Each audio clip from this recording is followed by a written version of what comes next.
So, hello and welcome to our 41st Tarot On sessions of the global pandemic of 2020. This is video 41. And today I'm going to start a series of 10 videos over the next 10 days dealing with something I will call Initiatory Tarot. So I'm going to explain that today, set out the landscape for that, and then we're going to investigate it over the next 10 days. If you want practical methods for tarot reading, then I would suggest you go backwards and look at some of the other of the 40 sessions that we've done already. And there are a sort of mixture of both practical sessions and contemplative or theoretical sessions throughout that whole 40 series. And I think there must be about 20 hours of video or possibly even 30 hours of video in there. So hello to the Mystical Order of Hermits. Today we are going to cover Initiatory Tarot and particularly look at the 4 cards for Major Arcana, and I'll take some questions about the Tree of Life and Kabbalah. Someone asked me to talk about the difference between the Sephiroth and the paths in terms of path working them, so I'm going to talk about that. Now, we're going to get a little bit deep to begin with, I think, a little bit abstract, so hang on tight. We're going to go straight for it. And also to mark a sort of transition for the next 10 days, certainly for the next 10 days, I'm going to be reading extracts from some of my personal favourite readings, spiritual, esoteric, and so forth. Dion Fortune, Crowley, Aldous Huxley, all sorts of different people that I found useful over the last 45 years. And I'm going to start today by reading something that I found very inspirational from a Western mystic who practiced an Eastern style of religious systems. Called Dafri John or Adi Dar, or he was born Franklin Jones in Queens in New York City. And he died about 10 years ago, and he basically founded what was called a cult or a group. The famous actor, is it Richard Burr? Raymond Burr bought him an island, so he was one of your typical gurus with his own island for a while. And but his teachings I found in the past to be very profound, very provocative, and so I'd like to read you a little piece of writing from him to start us on our way as we discuss Initiatory Tarot. So first of all, and I've got a blank sheet of paper that we're going to slowly fill in, starting with today, with the grades of initiation. I'm going to talk about the grades of initiation so I can introduce the idea of hierarchy, graduation, and the initiation system all in one go. So are you ready? Hold tight. This is going to be fairly full on for the next half an hour. So we'll start at the beginning with Kabbalah and with initiation as two separate things, and tarot as well. Initiation means to begin. It just means to begin. To initiate something is to begin something.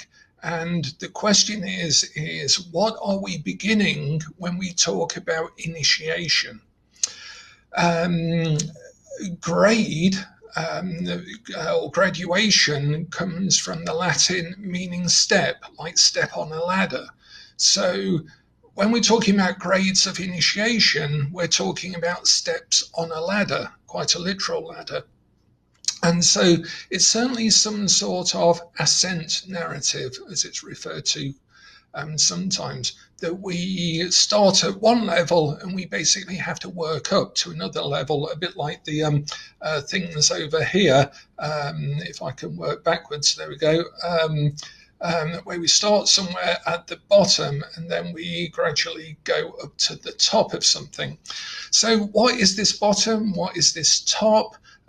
What does it mean? If we have grades of it, how can we tell where we are or where we should go, what we should do, and why should we bother? Why should we bother doing any of this stuff at all? It's the same question to some extent when people say, why bother buying more than one tarot deck? It's just the same set of pictures. But in effect, that's the same as asking, why bother buying more than one book? It's only the same sort of 26 letters or so just being rearranged. It's still the same letters in every book. So why bother buying different books? Of course, we buy them because they are in different combinations, and those combinations tell us very different things.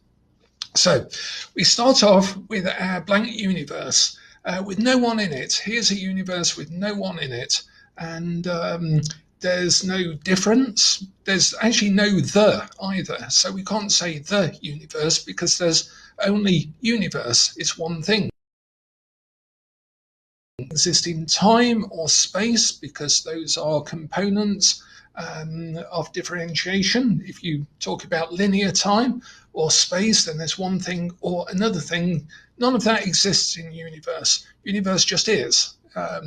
It's one thing, it's everything, and in effect it's nothing because we can't even contemplate it or talk about it without separating ourselves out from it and giving it an edge. Now, the Kabbalists had a model that basically said in universe, because I guess it was almost bored of itself, or for some other I was going to say purpose, but I guess I mean process or mechanism, it withdrew a space and made a space inside itself. Okay, so there's a space inside everything. Now, in that space is nothing at all. That's a zero. That's a nothingness space. That is. This is everything, and now it has sort of drawn itself back, contracted itself because it can't go anywhere, so it can't make a space. It has to almost contract itself like squeezing a sponge all the way around here, and it makes a nothingness. Now, in that nothingness can be a somethingness, and that somethingness is a point, and this is called QShTh in Kabbalah, or the crown. That's a Hebrew word that's transliterated into English. It's Keth Tau Resh, and it means a crown. Okay, so this is the crown, and that is basically a point event in a zero horizon out of nothingness. Make sense so far? Okay, so we've got this. This is the model that the Kabbalists and also a lot of cosmophysicists believe it's the way the universe started. Now, above that, we'll just write Ein Sof Ayur, which is the endless, limitless light. Okay, this is the endless, limitless light that exists everywhere, but we can't think about it, we can't talk about it, so it might as well not exist. But we know it has to exist because this space had to be withdrawn from something in order to make the point within it. Okay? Right. Now, QShTh then has to separate out into two things. And it basically separates out and splits itself to start creating things. And the first thing it creates is Chokmah,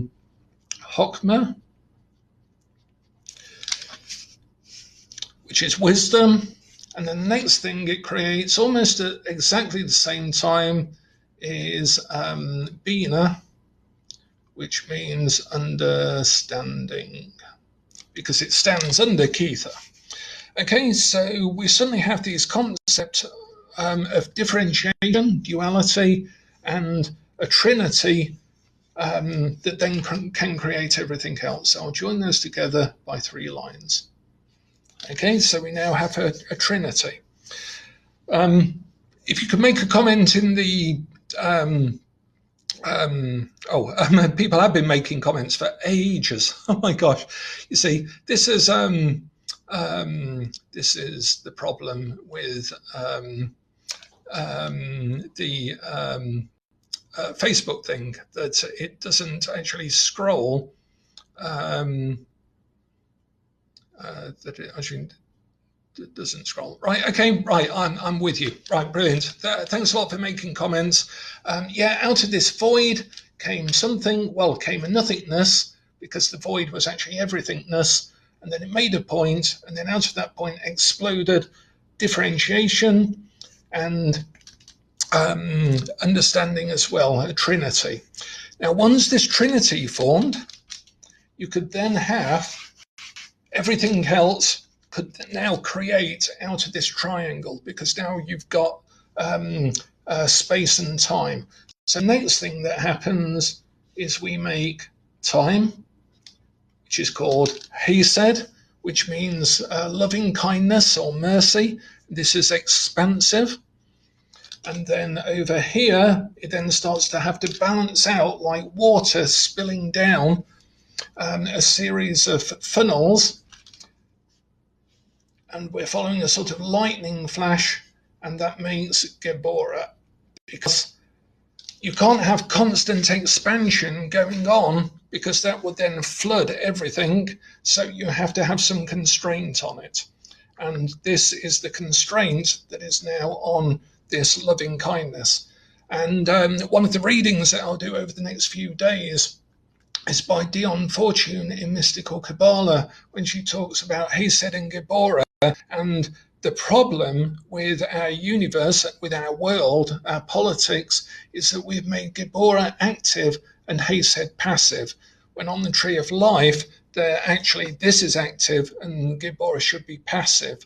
But quite often we have problems in our real life, in our daily personality, in our politics, and in our society, because we've actually made Geborah active, the sort of warlike, martial, active, and love is seen as a very passive thing, as a receptive thing, when in fact love should be active and constraint should be passive. And that's the way the Tree of Life models it. Okay, so we'll come on to that a little bit more in a moment. Now, after that, then, we now have a sort of sphere that can be balanced, and now QShTh can reflect itself through that across this abyss that's in the middle, and it can make something else, which is like its sun, and that is called Tifereth. And Tifereth is like QShTh because it has a point in the middle, and that makes the sun, the literal S-U-N, but also, of course, in Christianity and in ancient Egyptian myth, where we have Osiris and we have Horus, we have a father-son type thing through the mother here. So now we have a lower reflection of QShTh below the abyss that exists in time. And this is our awareness. And our awareness can now start to take form. So we draw another line. And now our awareness takes form in a lower form of this one, which is time, into Netzach down here, which is nature. Okay, so Netzach, which relates to our emotions and nature. And then, of course, you'll guess already, that now has to balance itself. And this is how the Kabbalists saw the universe being created. So into Hod, which is a sort of intellectual structure with our emotions on this side. And now we have another triangle. And we have another triangle up here, and a reverse triangle here, and another triangle here. So, of course, this one now flips like a sort of constant, like slinky toy of the universe going down the steps. And now it makes a very lower version, of Tifereth and QShTh, and we call this Yesod, the foundation. Okay, so that's Yesod, the foundation. And then finally, because this is almost a full system now, and because we count on 10 fingers, and we're making this map of the universe, we end up with the lowest reflection. And at this point, my pen is running out, so I shall find another pen. Oh, here we go. Okay. There we go. So we find a final reflection of QShTh, which is right at the bottom, and we call this the kingdom, or Malkuth. Okay, so we then make Malkuth. And then, once all of this is formed, we can join everything together, and we put it together by language, and by letters. I think I've got all of these in. I'm going to cross that one out because that doesn't exist on the tree. But we then join them together and we have what is called a tree of life. And that basically maps the universe as it is. Now, we start off down at the bottom. This is where it gets a little bit heavier. Okay? The Kabbalists see that we, in our everyday state, are down at the bottom of the tree, and somehow we've got to remember that we are ever present in QShTh. That actually, that underneath all of this is basically a blank sheet, okay, a total blank sheet. All of this is illusionary, but we have to somehow build our way into remembering that we are in QShTh, because otherwise, whatever we are doing or remembering is out of balance. It's not connected to reality. So if we're here, it's all well and good. Let me just put our missing paths in there, our straight lines. But it's still not the total reality. We're seeing it from below the veil, which is this line here. Okay. If we're over here, then we're totally out of balance because we're receiving influences down here, but they're not being balanced across here if we're sort of existing out of this place. Generally speaking, people do fall into these categories, okay, as we see in the initiation system. So what happens is that in a German alchemical Rosicrucian order, they decided that they were going to have these sort of Freemasonic grades, a little bit like the journeyman, the craftsman, and the master, but that they would map them onto the Tree of Life. And a guy called Kenneth Mackenzie, who was a very well-known Freemason and who wrote a lot about Freemasonry, translated the German instructions for this alchemical order called the Golden and Rosy Cross, that existed sort of just around the time of the Illuminati, or maybe just before or after, I'm not quite sure. But Mackenzie translated that, and then these mysterious cipher manuscripts turned up at the turn of the century, the 19th century, and the Westcott, Mathers, and Woodman decided to found a magical order called the Hermetic Order of the Golden Dawn.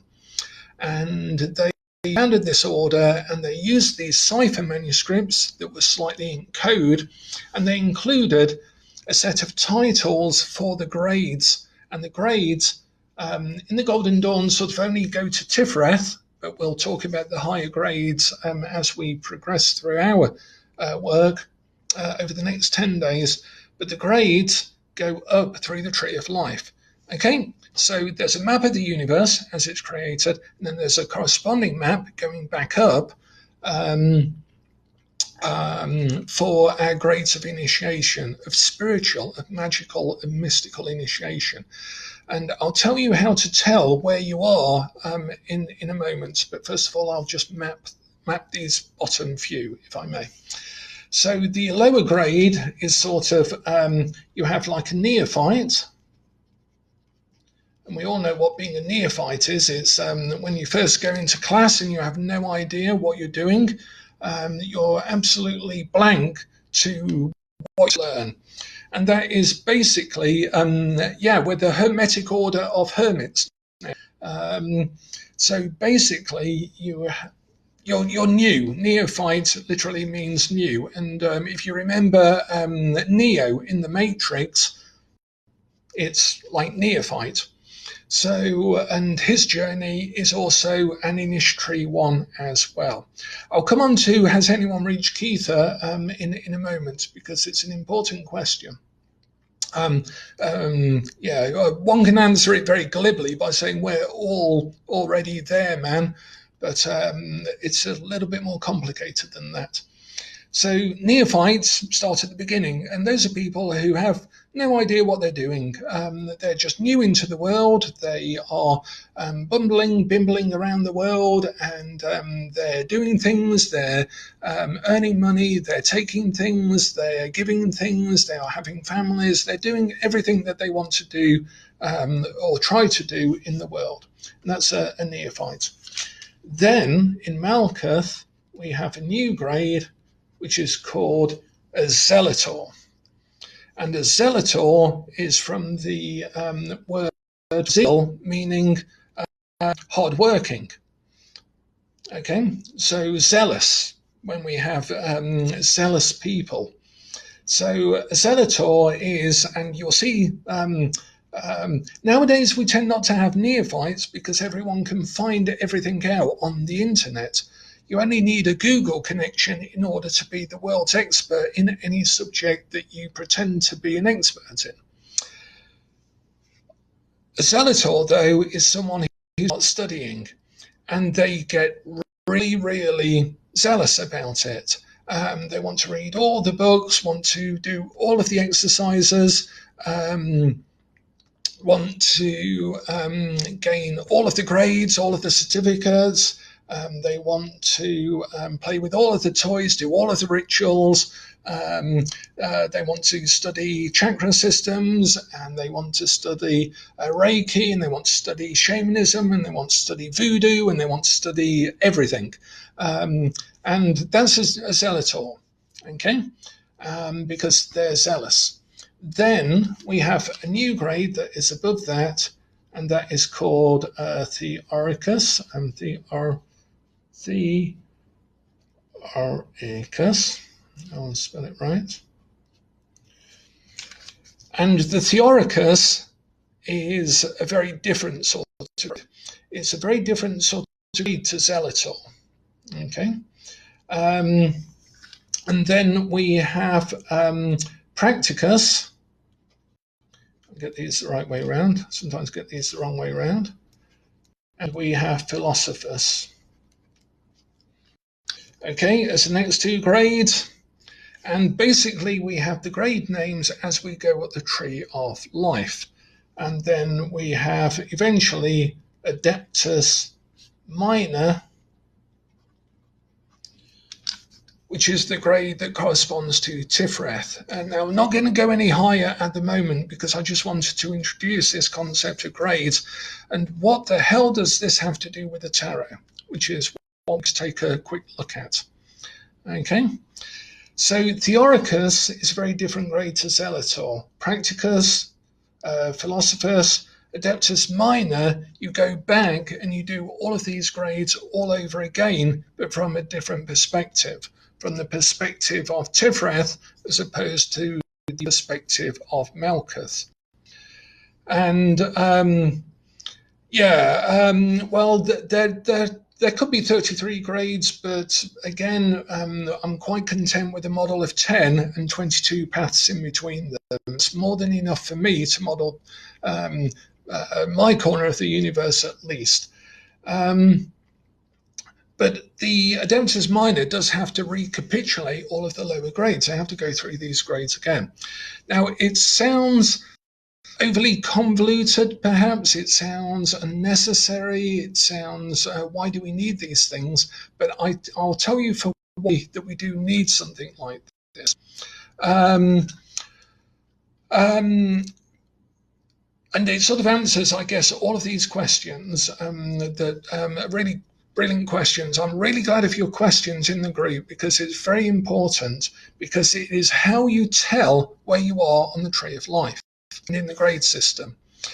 Basically, you can take this model and you map any, and I do mean any and every mystical or spiritual system, whether it's Sufism, the QShTh work, whether it's Dafrijon's system, whether it's the writings of Thomas à Kempis, whether it's the poems of St. John of the Cross, whether it's a modern occultist or whatever, you can map it according to this model. This model really does help fit all of those things. And you know where you are for one very good reason. It is the questions that you're asking. You can grade people in a hierarchy that isn't about being better or more enlightened or more spiritual or being able to choose the best music or anything else. It is a spiritual progression based on, do you have a congruent, consistent, and comprehensive awareness of universe?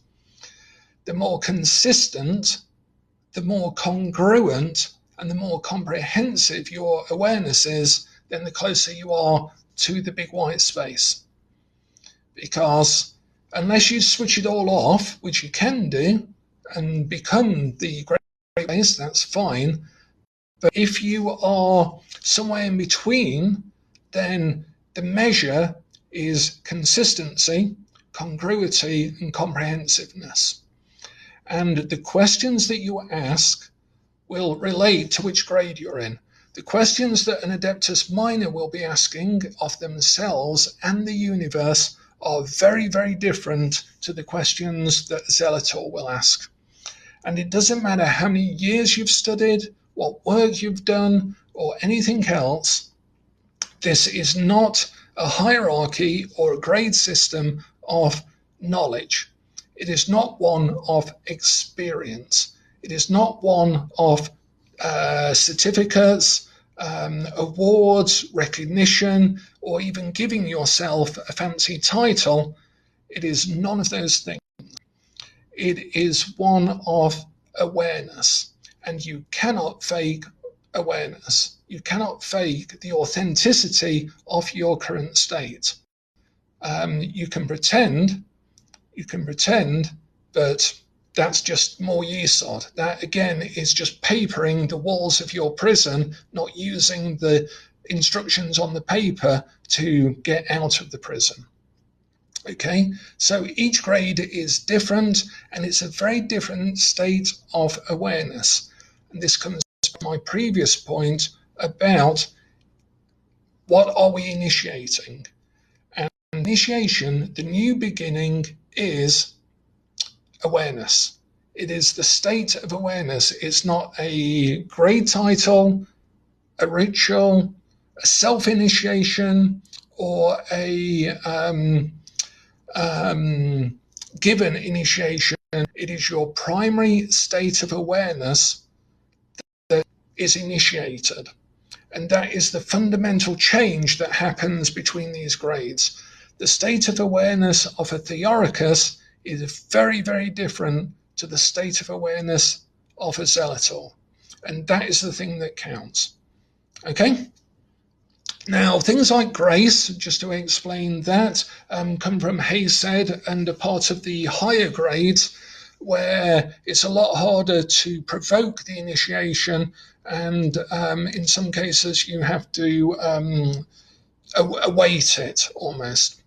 You have to make the space, make the house ready, and then the divine guest will arrive, as some of the stories go. So in some cases you can provoke it. In other cases, you have to empty yourself for it. In other cases, you have to sacrifice. In other cases, there is a different requirement and a different change in each of the grades. And this is where our tarot cards come in, because our tarot cards allow us, through correspondence, to illustrate the nature of these changes and the challenges that we face. And I just want to cover 3 tarot cards and maybe the Blasted Tower just very quickly at 30 minutes. So we're sort of running to time, which is good. And if we take a look at, and I'm just going to colour these in here very heavily.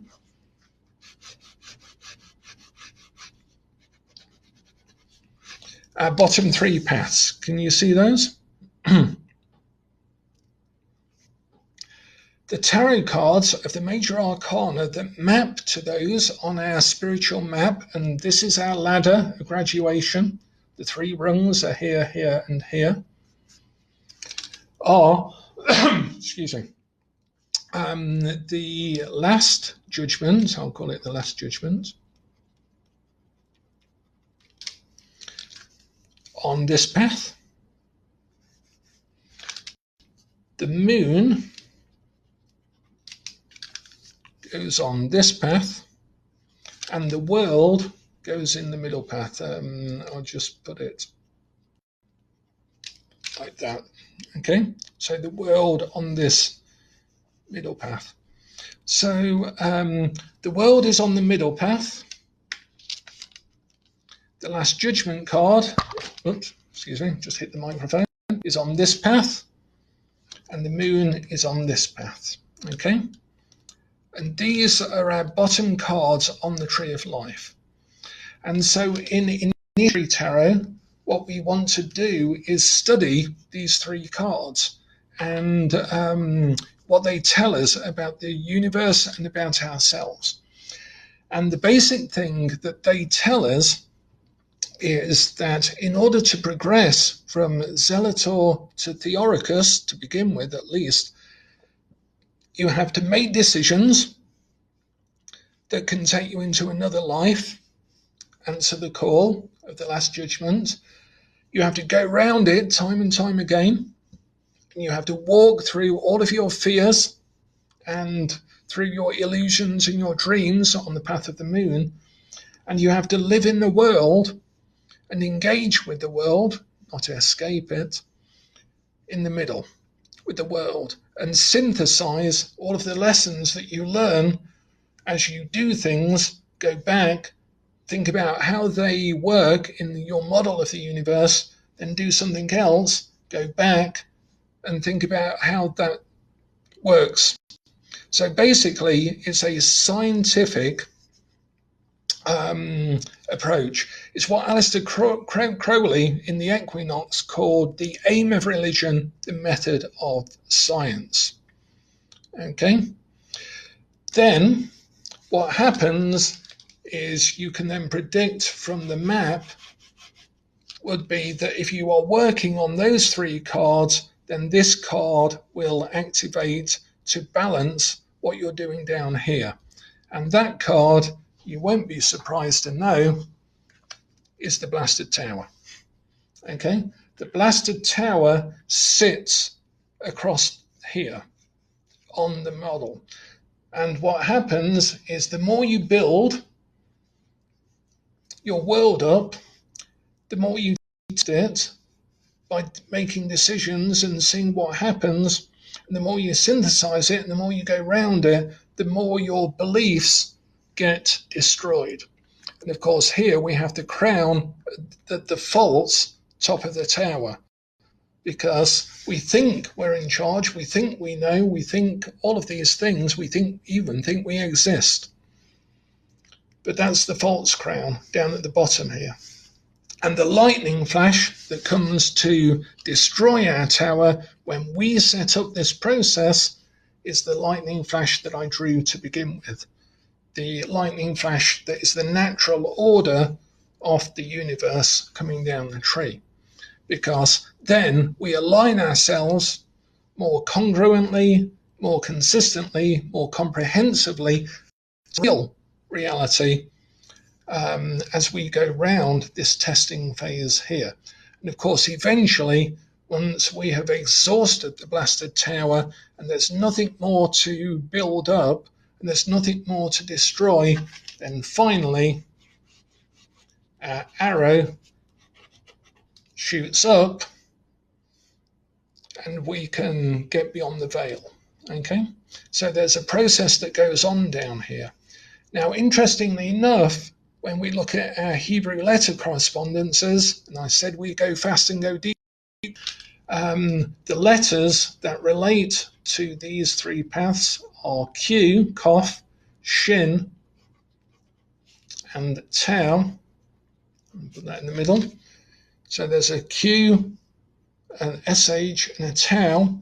Those are the Hebrew letters that through correspondence map to those, and they spell the Hebrew word QShTh, which means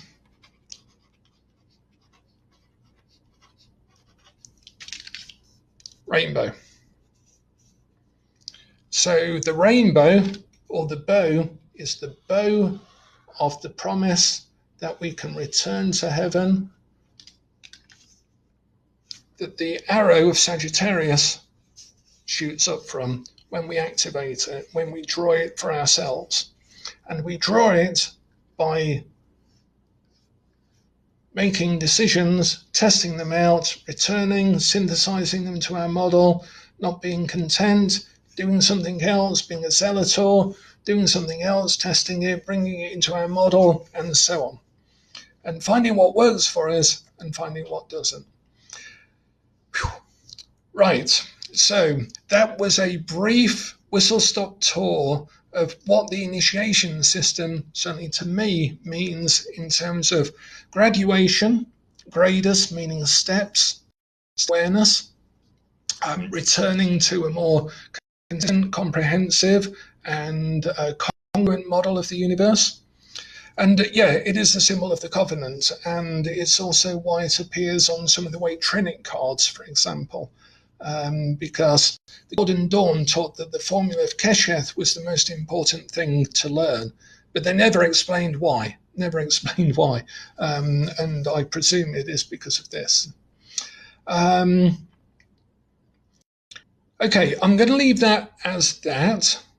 And then over the next few days, we're going to talk about gated spreads. And I'm going to try and introduce over the weekend a gated spread, a 2-day gated spread, which is an invention of tarosophy, where we use the tarot and fairly standard tarot spreads, but in a totally original way. So that we have to engage with the world, get some feedback, and then we feed it back in to our actual next spread. And then we sort of move along with an initiatory time. And because there are initiations within each of the Sephiroth, of course, there's a tree of life in each of these. So you can be a zealotor of a zealotor of a zealotor, theoricus of a zealotor of a adeptus minor, or whatever. Okay. So yeah, okay. The Freemasons may have 33 grades, but I have a whole forest full of them. We can have the Adeptus Minor of Adeptus Major of the Ipsissimus within the Zealotor grade, if we want to drill down to that level. So that's a basic whistle-stop model of the initiation system and where it came from, originally from alchemical order, although it does exist in lots of different forms. In the Mithraic mysteries, they had like the crow, the lion, and they had various grades because they needed to organize their spiritual teaching. Okay, so I'm going to leave that at that. If you want some practical work from that, then think about the Last Judgment, the moon, and the world in the middle, like so. I think those 3 cards, and then think about how the tower sort of impacts on these 3 cards as well. And that will give you some interesting models of how the universe might work. Okay. Okay, so I'm going to read to you our bedtime story. Yeah, put more coins in the slot. It's like one of those sort of peep show things. Well, I found these videos are very useful for me in setting a ritual. It makes sure I shave and comb my hair at least once a day. So thank you for giving me the opportunity to share that with you. And we're going to have our bedtime story now. And I'm going to read to you The Man of Understanding from, I think this appears the epilogue in The Knee of Listening, which is one of Jeffrey John's self-descriptive books of his initiatory experiences and his thinking about that. And it's written in the sort of second person, I guess. So it's written about himself, I would guess. But for me, it sums up some of the contradictions that may exist in the system. My teacher was very destructive in a very positive way of my belief systems. And I met him, I think, at a very good time in my own personal life. And it was a very useful engagement with him for quite a while, maybe about 6 or 7 years. But eventually, I think we have to break away from our teachers, or they have to break away from us in order to make any progress and to really integrate things for oneself. And so a teacher doesn't have to be any particular thing. Just because a teacher may be the best, yoga teacher in the world doesn't mean that they're the best arbiter of your taste in music or your taste in clothes or anything else. It doesn't necessarily make them the world's best drummer or flower arranger or anything else. So what is it that makes what Jeffrey John calls the man of understanding? And I'd like to read his section about what makes a man of understanding, or a woman of understanding. The Golden Dawn had both male and female zealotors, theoricuses, chiefs as well. They were men and women. But this is written as the man of understanding. But if you hear woman or man, it doesn't really matter. The man of understanding is not entranced. He is not elsewhere. He is not having an experience. He is not passionless and inoffensive. He is awake. He is present. He knows no obstruction in the form of mind, identity, differentiation, and desire. He uses mind, identity, differentiation, and desire. He is passionate. His quality is an offense to those who are entranced, elsewhere, contained in the mechanics of experience, asleep, living as various forms of identity, separation, and dependence. He is acceptable only to those who understand. He may appear no different from any other man. How could he appear otherwise? There is nothing by which to appear except the qualities of life. He may appear to have learned nothing. He may seem to be addicted to every kind of foolishness and error. How could it be otherwise? Understanding is not a different communication than the ordinary. There is only the ordinary. There is no special and exclusive communication that is the truth. There is no exclusive state of truth. But there is the understanding of the ordinary. Therefore, the man of understanding cannot be found. He cannot be followed. He can only be understood as the ordinary. He is not spiritual. He is not religious. He is not philosophical. He is not moral. He is not fastidious, lean, and lawful. He always appears to be the opposite of what you are. He always seems to sympathize with what you deny.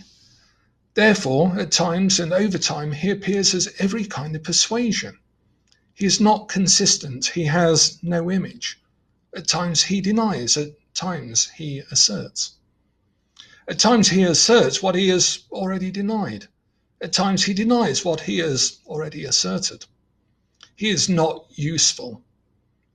His teaching is every kind of nonsense. His wisdom is vanished. Altogether, that is his wisdom. At last, he represents no truth at all. Therefore, his living coaxes everyone only to understand. His existence denies every truth, every path by which men depend on certain truths, certain experiences, certain simulations of freedom and enjoyment.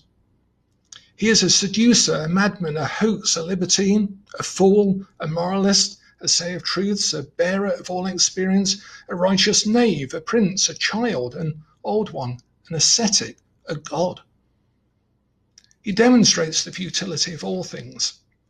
Therefore, he makes understanding the only possibility.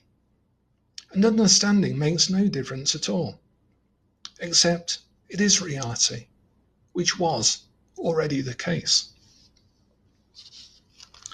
Heartless one, Narcissus, friend, loved one, he weeps for you to understand. After all of this, why haven't you understood? The only thing you have not done is understanding. You have seen everything, but you do not understand. Therefore, the man of understanding leaps for joy that you have always understood. He looks at the world and sees that everyone and everything has always understood. He sees that there is only understanding. Thus, the man of understanding is constantly happy with you. He is overwhelmed with happiness. He says to you, see how there is only this world of perfect enjoyment where everyone is happy and everything is blissful. His heart is always tearful with the endless happiness of the world. He has grasped it, but no one is interested. He is of interest to no one. He is fascinating, he is unnoticed. Since no one understands, how could they notice him? Because there is only understanding, he is beloved and no one comes to see him. Because there is only truth, he is likely to become famous. Since there is only joy, he will not be remembered. Because you have already understood, you find it necessary to touch his hand. Since you love so much and are not understood, you find it possible to touch his ears. He smiles at you. You notice it. Everything has already become true.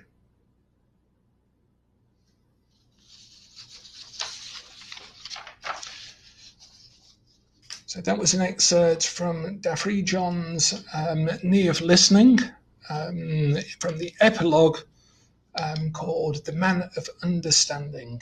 And to answer the question that was asked earlier on, has anyone ever attained QShTh, the grade of Ipsissimus, his very own, as the title is? I'm certainly sure, for myself anyway, that Dafri John is one of the closest candidates to a Ipsissimus that we have in recent memory. There are probably others, certainly historical mystics who seem to have talked about that state, but Western ones, and I would like us to continue to discuss Western mysteries and mystics. So thanks a lot for your time and attention, and I'll leave you with that, and we'll reconvene tomorrow and talk some more tarot, initiation and gated spreads. Thanks a lot for your time. Bye for now.